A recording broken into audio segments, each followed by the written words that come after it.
السلام علیکم ورحمۃ اللہ وبرکاتہ. نحمده ونصلي على رسوله الكريم اما بعد فاعوذ باللہ من الشیطان الرجیم. بسم اللہ الرحمن الرحیم. رب اشرح لي صدری ويسر لي امری واحلل عقدۃ من لسانی یفقهوا قولی. آج سے ہم رمضان المبارک کی آمد پر پروگراموں کا ایک سلسلہ شروع کر رہے ہیں کہ ہم رمضان کیسے گزاریں. اللہ تعالیٰ کا لاکھ لاکھ شکر ہے کہ ہماری زندگی میں ایک بار پھر برکتوں، رحمتوں اور فضیلتوں سے بھرپور مہینہ آ گیا ہے.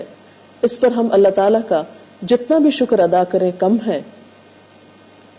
ہماری دعا ہے کہ ہم اس میں ایسے کام کر سکیں کہ جس سے واقعی ہم اس مہینے سے بھرپور فائدہ اٹھا سکیں. کسی بھی چیز سے انسان بھرپور فائدہ اسی وقت اٹھا سکتا ہے جب انسان اس کی حقیقت کو سمجھتا ہو اور یہ جانتا ہو کہ فائدہ کیسے اٹھایا جائے، کون سے ایسے کام کیے جائیں جو ہمارے لیے مفید ہوں. اس کے لیے ہمیں اپنے آپ کو ذہنی اور عملی طور پر تیار کرنا ہوگا. رمضان المبارک بہت برکت والا مہینہ ہے. اس مہینے میں ایک ایسی رات ہے جو 1000 مہینوں سے بہتر ہے. اللہ تعالیٰ نے اس کے روزے فرض کر دیے اور جس شخص نے کسی روزے دار کا روزہ افطار کرایا اس کو روزے دار کے روزے کے برابر ثواب دیا جاتا ہے، بغیر اس کے کہ روزے دار کے اپنے اجر میں کوئی کمی کی جائے. آپ دیکھیے کہ ایک روزہ رکھنا ایک مشکل کام ہے، لیکن اگر انسان کسی دوسرے کا روزہ افطار کرا دیتا ہے تو گویا اس نے ایک اپنا روزہ رکھا اور ایک دوسرے کے روزے کا اجر بھی پا لیا. اور اس میں پریشانی کی یہ بات نہیں کہ شاید اس کا اجر لے لیا تو اس کے لیے کچھ نہ بچا. اللہ تعالیٰ یہ ثواب اس شخص کو بھی دیں گے جو کسی روزے دار کا روزہ ایک کھجور یا ایک گھونٹ پانی پلا کر کھلوا دے گا. آپ دیکھیے کہ اس سے ہم سب کو ایک اندازہ ہو جاتا ہے کہ اس مہینے میں ہم کس کس کام کے ذریعے، کن کن نیکیوں کے ذریعے اللہ تعالیٰ کا قرب حاصل کر سکتے ہیں اور اس مہینے کے دنوں سے اور لمحوں سے بے پناہ فائدہ اٹھا سکتے ہیں. اسلام کے تصور عبادت میں کتنی وسعت ہے. اس میں صرف حقوق اللہ نہیں ہیں، حقوق العباد بھی ہیں. جہاں ایک طرف اللہ تعالیٰ نے اپنی خاطر روزہ رکھنے کا حکم دیا، وہاں دوسری طرف اللہ کی مخلوق، اللہ کے بندوں کے ساتھ ہمدردی اور غمخواری کا سبق بھی دیا اور اس کو بھی عبادت قرار دیا.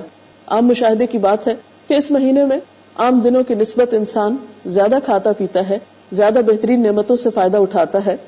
اور پھر یہ بھی سکھایا گیا کہ صرف ان نعمتوں سے خود ہی فائدہ نہیں اٹھانا بلکہ دوسروں کو بھی اس میں شریک کرنا ہے، ان لوگوں کو بھی جو خود اتنی استطاعت نہیں رکھتے. یہ دنیا کا معاملہ نہیں ہے تو اللہ کے خزانوں کا معاملہ ہے جس میں سب کو دے کر بھی کچھ کمی نہیں آتی. تو بہرحال اس شخص کے اجر میں تو کمی نہیں ہوگی جس کا روزہ کھلوایا جائے گا، لیکن روزہ کھلوانے والے کے لیے بے پناہ اجر و ثواب ہے. افطاری کے نام سے یہ خیال ضرور آتا ہے کہ شاید اس سے مراد صرف دعوت افطاری ہے یا افطار پارٹی ہے، اور عموماً ایسی چیزیں ایک عام انسان کے لیے پریشانی کا سبب بھی بنتی ہیں. تو اس پہ پریشانی کی ضرورت نہیں ہے. اگر کوئی شخص کسی روزے دار کو ایک کھجور کھلا کر، یا اگر یہ بھی میسر نہیں تو صرف پانی کا ایک گھونٹ اگر کوئی دوسرے کو پلا دیتا ہے تو اس پر بھی اس کو اجر و ثواب ہے. اور اس میں آپ دیکھیے کہ یہ کام ہم میں سے کسی کے لیے بھی مشکل نہیں ہے. مثلاً اگر آپ اپنی افطاری کر رہے ہیں تو اس میں ایک گھونٹ اگر آپ کو پینا نصیب ہو رہا ہے تو ایک کسی کو پلا کر آپ بے پناہ اجر پا سکتے ہیں. مثلاً آپ دیکھیے کہ اگر آپ کے پاس 2 کھجوریں ہیں تو ایک آپ خود کھا کر ایک دوسرے کو کھلا کر اتنا اجر پا سکتے ہیں. اور اگر مثلاً ایک کھجور ہے تو اس میں سے بھی آدھی کر کے اپنے ساتھ دوسرے کو شریک کر سکتے ہیں. اور اگر کچھ بھی نہیں تو پانی تو انشاءاللہ میسر ہوگا ہی، اس کے ذریعے آپ یہ اجر و ثواب کما سکتے ہیں. یعنی اس سے پتہ یہ چلتا ہے کہ اسلام میں اجر و ثواب کا جو دائرہ ہے وہ بہت وسیع ہے اور اس میں ایک بہت وسعت پائی جاتی ہے اور بہت سے مواقع ہیں.